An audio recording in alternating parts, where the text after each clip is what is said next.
Today 11th business maths 4 class பார்த்தீங்கன்னா chapter 2 பார்த்துட்ருக்கோம். Chapter 2ல் வந்து இப்போ எக்ஸஸ் 2.5, இப்போ 2.3 ஆல்ரெடி முடிச்சிருக்கோம். 2.4 காம்பினேஷன் வரும். அதுக்கு முன்னாடி இந்த 5 மார்க் 2.5 முடிச்சிடலாம் இன்றைக்கி. சரிங்களா? மேத்தமெட்டிக்கல் இன்டெக்ஷன் அப்படின்னா என்ன அப்படின்னு பார்ப்போம். இந்த mathematical induction is one of the technique which can be used to prove variety of mathematical statement. Mathematical ஸ்டேட்மெண்ட்டை ப்ரூவ் பண்ணுறது யூஸ் பண்ணுறாங்க. ஓகேவா? மேத்தமெட்டிக்கல் இன்டெக்ஷன் எங்கே யூஸ் ஆகுதுன்னா, ஒரு ஸ்டேட்மெண்ட் கொடுத்துட்டாங்க. இப்போ இந்த ஃபார்மில் பாருங்கள், ஏற்கனவே நம்ம 10th பார்த்துருக்கோம். இந்த ஃபார்மில் 1 + 2 + 3 எக்ஸட்ரா n n/n+1 ஏற்கனவே பார்த்துருக்கோம். n/n+1/2. சரியா? ரெண்டு ஈக்குவல்னு ப்ரூவ் பண்ணுறதுக்கு மேத்தமெட்டிக்கல் இன்டெக்ஷன் யூஸ் பண்ணுவாங்க. ஸோ நிறைய ஸ்டேட்மெண்ட் இதுமாரி கொடுத்துருப்பாங்க, ஃபார்முலா கொடுத்துருப்பாங்க. இதெல்லாம் எல்லா இடத்துலையும் அது வந்து சாத்தியமாகணும். அந்த மாதிரி இருக்கான்னு செக் பண்ண சொல்லுவாங்க. அதுக்கு என்ன ஸ்டெப் பண்ணணும்? ஒன்றும் இல்லை, எண்ணுக்கு பதிலாக 1 போடணும். So first step n = 1. சரியா? அடுத்தது எண்ணுக்கு பதிலாக k, n = k+1. இந்த 3 ஸ்டெப்பு தான்ப்பா. நீங்கள் 5 மார்க் வாங்கிடலாம். ஸோ இந்த 3 ஸ்டெப் நீங்கள் ஒர்க் அவுட் பண்ண கற்றுக்கிட்டிங்கன்னா இந்த 5 மார்க் நம்ம வாங்கிடலாம் ஈஸியாக. ஸோ இதில் மேக்ஸிமம் 2.2 சாப்டரில் இதில் வந்து 2.5ல் 5 மார்க் கேட்பாங்க. அதை எப்படி ப்ராக்டிஸ் பண்ணுறோன்னு பார்ப்போம்.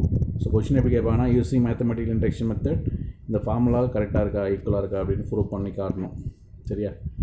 n/n+1/2 ஃபார்முலா தெரியும் உங்களுக்கு. இதை ப்ரூவ் பண்ண போகிறோம். இப்போ பார்த்துக்க மேத்தமெட்டிக்கல் இன்டெக்ஷன். ஸோ நான் ஸ்டெப்பு நான் சொன்னேன். ஸ்டெப் 1, n-க்கு பதிலாக 1 போடுங்க. சரியா? n-க்கு பதிலாக இங்கே 1 போடுங்க. என்ன வரும்? 1. இங்கே மட்டும் 1 மட்டும்தான் வரும். சரியா? சப்போஸ் இங்கே n-க்கு பதிலாக 2 போட்டிங்கன்னா 1 வரும், 2 வரும். n-க்கு பதிலாக 3 போட்டிங்கன்னா 1 2 3. ஸோ எது போடுறீங்களோ அதோடு நிறுத்திக்கணும். சரிங்களா? லெஃப்ட் சைடு ஒழிஞ்சிச்சா? அடுத்து ரைட் சைடு n-க்கு பதிலாக 1 போடுங்க. n-க்கு பதிலாக 1 போடுங்க. 1 1 + 1 2 2/2 1. சரிங்களா? 2/2 வந்து என்ன வருது? 1. நீங்கள் n-க்கு பதிலாக 1 போட்டிங்கன்னா என்ன வரும்? 1. ஸோ 1 = 1. ஸோ லெஃப்ட் சைடு 1 வருது, ரைட் சைடு 1 வருது. அப்போ 1 = 1 வந்துச்சுன்னா ஈக்குவல் தானே. அப்போ ரெண்டு பக்கம் ஈக்குவலாக இருக்குன்னு அர்த்தம். இப்போ P(1) is true. 1 போட்டிங்கன்னா P(1) is true. ஓகே, கொடுத்துருக்க ஃபங்க்ஷனை P(n)ன்னு வச்சுக்கணும். ஓகேவா? நல்லா பாருங்கள், கொடுத்துருக்க ஃபங்க்ஷனை P(n)ன்னு வச்சுக்கணும். அதான் P(n) வச்சுக்கிறாங்க. n இருக்கிற இடத்துல 1 போடுறீங்க. 1 = 1 வரும். இப்போ P(1) is true அப்படின்னு சொல்லணும். அடுத்து n-க்கு பதிலாக k போடுங்க. சரியா? ஸ்டெப் 2னது n-க்கு பதிலாக k. அப்போ n-க்கு பதிலாக k போடுங்க. ஃபார்முலாவில் n-க்கு பதிலாக k. Okay, is true. இதை அஸ்யூம் பண்ணிக்கணும்பா. சரியா? இதை அஸ்யூம் பண்ணிக்கிட்டு P(k+1) is ட்ரூன்னு ப்ரூவ் பண்ணிட்டீங்கன்னா இந்த கொடுத்துருக்க ஸ்டேட்மெண்ட் இஸ் கரெக்ட் அப்படின்னு சொல்லிடலாம். ஸோ n-க்கு பதிலாக k போட்டாச்சு.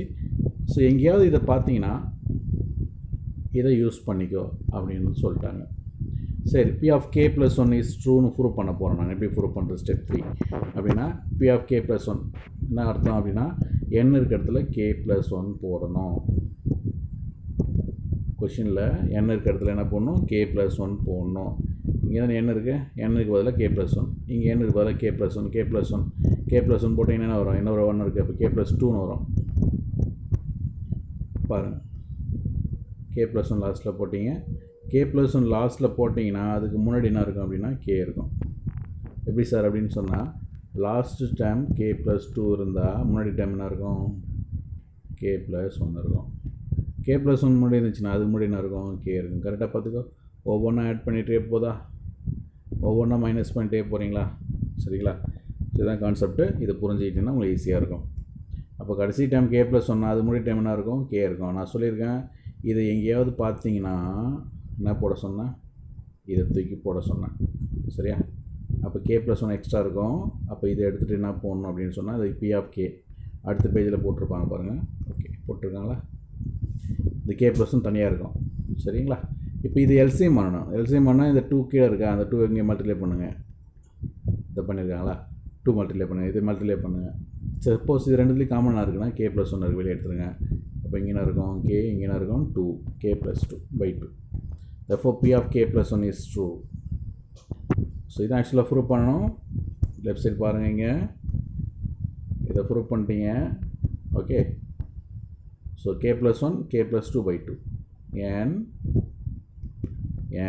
n plus 1 by 2. சரியா? அப்போ n இடத்துல என்ன போடணும்? k plus 1. கரெக்டாக இருக்குதா? n இடத்துல என்ன போடணும்? k plus 1. k plus 1 plus 1 என்ன வரும்? k plus 2 by 2. கரெக்டாக வருதா? அப்போ last p of k plus 1 is true prove பண்ணியிருக்கோம். therefore p of k is true, p of k plus 1 is also true. therefore p of n is true. p of n என்ன அர்த்தம்? இதான் p of n எடுத்துக்கிட்டோம். இது true அப்படின்னு சொல்லி முடிக்கணும். So இதுமாதிரி நிறைய சம் கொடுத்துருப்பாங்க. ஒரு மாடல் இப்போ 4 சம் கொடுத்துருக்காங்க. 4 சம்மில் இது ஏற்கனவே நம்ம 10th ஃபார்முலா பார்த்துருக்கோம். எப்படி பார்த்துருப்போன்னா n into n plus 1 by 2 whole square அப்படின்னு 10th ஃபார்முலா நீங்கள் பார்த்துருப்பீங்க. இது கொஞ்சம் டிஃப்ரெண்ட்டாக இருக்குது. ரெண்டு எல்லா ஸ்கொயர் உள்ள கொண்டு போய்க்கிறாங்க. ஸ்கொயர் ஸ்கொயர் ஸ்கொயர் வந்துச்சு பாருங்கள். சரிங்களா? இந்த ஃபஸ்ட்டு சம் அதே போல் போடணும். செகண்ட் சம் எப்படி போட்டிருக்காங்க அப்படின்னா 1 2 2 3. அப்போ n plus 1 1 ஆட் பண்ணியிருக்காங்க. 2னா 1 ஆட் பண்ணிக்கோ, 3னா 1 ஆட் பண்ணிக்கோ. அப்போ n plus 1 போடணும். nனா n plus 1 n plus 2. இது ரெண்டு ஈக்குவல்னு ப்ரூவ் பண்ணி காட்டணும். ஸோ இதேமாதிரி நிறைய சம் இருக்குது. 9 சம் இருக்குது இதில். ஸோ ஒவ்வொன்றா எக்ஸ்பிளைன் பண்ணலாம். So first some work out பண்ணுவோம். இது ஏற்கனவே நம்ம பார்த்துருக்கோம், ஃபார்முலா சொல்லியிருக்கேன். ஸோ இதை வந்து p of n எடுத்துக்கோ. கொடுத்துருக்க சம்மை p of n எடுத்துக்கோ. n பதில் 1 போடுங்க. இங்கே 1 போட்டால் என்ன வரும்? 1 cubed வரும். 1 cubed நிறுத்திக்கோ. இந்த பக்கம் 1 போடுங்க. 1 போடுங்க. 1 plus 1 2. 2 ஸ்கொயர் பண்ணால் 4. இது 1 ஸ்கொயர் பண்ணால் 1 தான். 4 என்ன வரும்? 1 வரும். அப்போது இங்கேயும் 1 இங்கேயும் 1. சரிங்களா? அப்போ p of 1 is true. அடுத்து எனக்கு பதில் என்ன போடணும்? k போடணும். இங்கே எனக்கு பதில் k போடு, k போடு, k போடு. இதுக்கு 1 மார்க்குப்பா. ஜஸ்ட்டு கேன்னு என்ட்ரி பண்ணிங்கன்னா 1 மார்க் கொடுத்துருவாங்க. அப்போ நீங்கள் எங்கேயாவது இதை பார்த்தீங்கன்னா இதை போட்டுக்கோ. பாருங்கள், இங்கே இருக்கா? k plus 1 போட்டிங்கன்னா வரும். k plus 1 whole cube முடிக்குமா? அதுக்கு முன்னாடி என்ன இருக்கும்? k cube இருக்கும். சரியா? லாஸ்ட் என்ன இருக்குது பாரு? k plus 1 இருக்கும். அதுக்கு முன்னாடி k இருக்கும். அப்போ நான் இது சொன்னேன், இதை எடுத்துகிட்டு இதை போட சொன்னேன். சரிங்களா? நல்லா புரிஞ்சுக்கோ. கொஷினில் போய்ட்டு n பதில் k plus 1 போடுங்க. n பதில் k plus 1, n பதில் k plus 1. k plus 1 போட்டிங்கன்னா வரும். k plus 2 வரும். இதை தான் நீங்கள் ப்ரூவ் பண்ணி காட்டணும் அப்படின்னு சொல்லிட்டாங்க முன்னாடி. இதை வந்திருக்கா? இதான் ப்ரூவ் பண்ண போகிறேன். உங்களுக்கு லெஃப்ட் சைடு எடுத்துக்கோ. இப்போ லெஃப்ட் சைடு எடுத்துக்கிட்டீங்க. இது வரைக்கும் நான் சொல்லியிருக்கேன், எங்கேயோ பார்த்துருப்பீங்கன்னு சொன்னேன். போன ஸ்டெப்பில் பார்த்துக்கோ. இதை என்ட்ரி பண்ணிட்டீங்க. இது ரெண்டுத்துலேயும் காமனாக பார்த்தீங்கன்னா k plus 1 இருக்கா பாருங்கள். k plus 1 whole square, k plus 1 whole cube. அப்போ k plus 1 whole square வெளியே எடுத்துருங்க. k square by 4. இங்கே ஒரு k plus 1 இருக்கும். எல்சிஎம் பண்ணுங்கள். இந்த 4 மேலே மல்டிப்ளை பண்ணுங்கள். இது கூட 4 வந்துச்சா? இப்போ இது வந்து a plus b whole square மாதிரி இருக்குது. அப்படி இருக்குன்னா a square plus 2ab plus b square இப்படி இருக்குது. அதான் k square 2ab. இங்கே 2 வந்து 4 வந்து 2 ஸ்கொயர்னு எழுதலாம். சரிங்களா? அப்போ k plus 2 whole square formula அது. k plus 2 whole square. இதை எக்ஸ்பேண்ட் பண்ணி பாருங்கள், அது வந்துடும். சரிங்களா? இந்த k plus 2 whole square expand பண்ணிங்கன்னா இது வந்துடும். ஸோ உங்களுக்கு தெரியல, டவுட்டுனா இந்த ஸ்டெப் உங்களுக்கு புரியலன்னு சொன்னால் இங்கே தான் நம்ம எழுதியிருக்கோம், அதை எடுத்து எழுதணும். தப்பு வராது, 5 மார்க் வாங்கிடலாம். therefore p of k plus 1 is true, p of n is trueன்னு முடிச்சிடணும். எல்லா சம்மும் இதே கான்செப்ட் தான். சரிங்களா? எத்தனை சம் போட்டாலும் அதே மாதிரி தான். எனக்கு பதில் 1 போடுங்க. 1 போடுங்க. என்ன போகிறோம்? 1 into 2 2 தான். இங்கே 1 போடுங்க. 1 போடுங்க. 1 போடுங்க. 2 3 கேன்சல் பண்ணுங்கள். 2 வந்துடும். 2 equal to 2. p of 1 is true. p of kனா k போடுங்க. இங்கே k plus 1 போட்டிங்களா? இங்கே k போட்டாச்சு. ஸோ எங்கேயாவது பார்த்தீங்கன்னா இந்த ஸ்டெப்பை இதை போடுங்க அப்படின்னு சொல்லியிருப்பாங்க. இப்போ பார்ப்போம். k plus 1 போட்டிங்கன்னா வரும். கடைசியில் k plus 1 k plus 2 வரும். அதுக்கு முன்னாடி என்ன இருக்கும்? இதுலேருந்து ஒன்று குறைச்சிக்கோ, இதுலேருந்து ஒன்று குறைச்சிக்கோ, இது வந்துடும் k. ஓகேவா? இப்போ இந்த பக்கம் கொஷினில் எங்கெல்லாம் n இருக்கிறதுல k plus 1, n இருக்கிறதுல k plus 1, k plus 1. அப்போ k plus 1, k plus 2, k plus 3. So நல்லா புரிஞ்சிக்கணும், அதை ஒர்க் அவுட் பண்ணணும். சரிங்களா? k plus 1, k plus 2, k plus 3 by 3. இதான் ப்ரூவ் பண்ண போகிறேன் நான். அப்போ என்ன பண்ணணும்? லெஃப்ட் சைடு எடுத்துக்கிறேன். லெஃப்ட் சைடு எடுக்கும்போது பார்த்தீங்கன்னா இது வரைக்கும் நம்ம ஏற்கனவே போன கேல பார்த்துருக்கோம். அதை என்ட்ரி பண்ணுங்கள். எக்ஸ்ட்ரா என்ன இருக்குது? இது எழுதுங்க. எல்சிஎம் பண்ணுங்கள். எல்சிஎம்னா 3 மேலே போயிடுவோம், இது கூட மல்டிப்ளை பண்ணுங்கள். அதுக்கு பதிலாக என்ன பண்ணணும், ஃபஸ்ட்டு k+1 k+2, இங்கேயும் k+1 k+2 வெளியே எடுத்து போடுங்க. இங்கே என்ன இருக்கும், கீழே என்ன இருக்கும் 3, இங்கே எதுவுமே இருக்காதுன்னு அர்த்தம் 1. எல்சிஎம் பண்ணுங்கள், இந்த 3 அங்கே போய்டும், k+3 வந்துச்சா, பை 3 காமனாக போட்டுக்கோ, முடிஞ்சு போச்சு. ஸோ இந்த ப்ரூஃப் தான் நம்ம பண்ணியிருப்போம். கரெக்டாக இதை பார்த்துக்கோ, கரெக்டாகுது.